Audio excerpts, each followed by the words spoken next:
So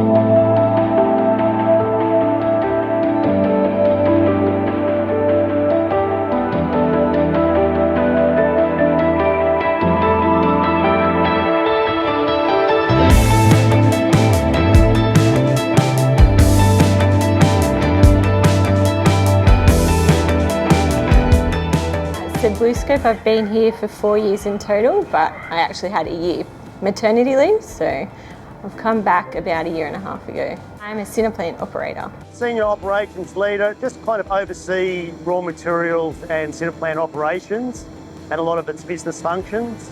Came as a trainee, as a metallurgy trainee back in a long time ago. I've been at BlueScope for just over 3 years now.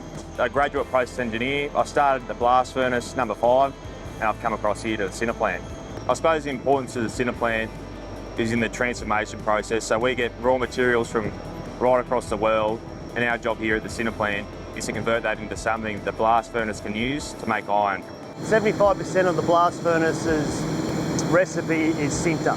Sinter is fine iron ores, so we take iron ores from around mostly the Pilbara region in Western Australia, but also from around the world, and we mix it together with a small amount of fluxes, some limestone and some magnesium and some silica and some crushed coke, and light it up and create a porous volcanic rock sort of material for the blast furnace. Because it's a porous rock, you can get gas to flow through it easier, so you need less energy to break it down.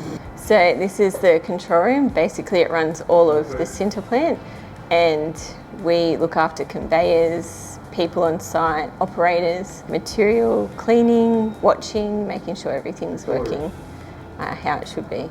At raw materials handling, they buy the ships of iron ore fines and then they mix them together. So like a recipe of a cake, you've got all the different layers of iron ore, and we bring that up here to the Sinter Plant, and then we add some more fluxes to it, and we add crushed coke from the coke ovens as fuel, mix it together, and we light the top layer of it, and then we suck that flame that's lit up the top all the way through, so it's cooked all the way through. And the aim is to get it to stick together, and we suck all the dust and the water out of it.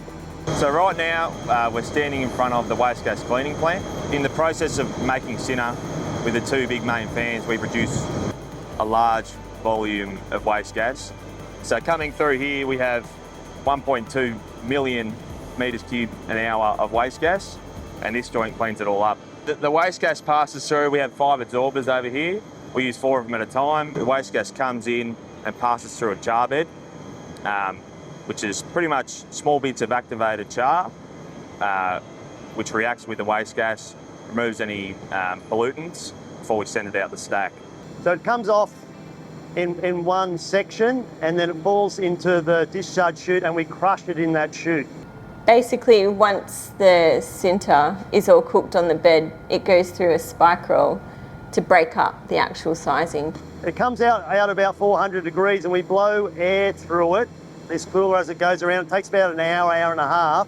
On this screen we monitor once the Sinter's been cooked, it cooling down, and then us sending it through bins, sorting out the sizes. We have 4 different size fractions.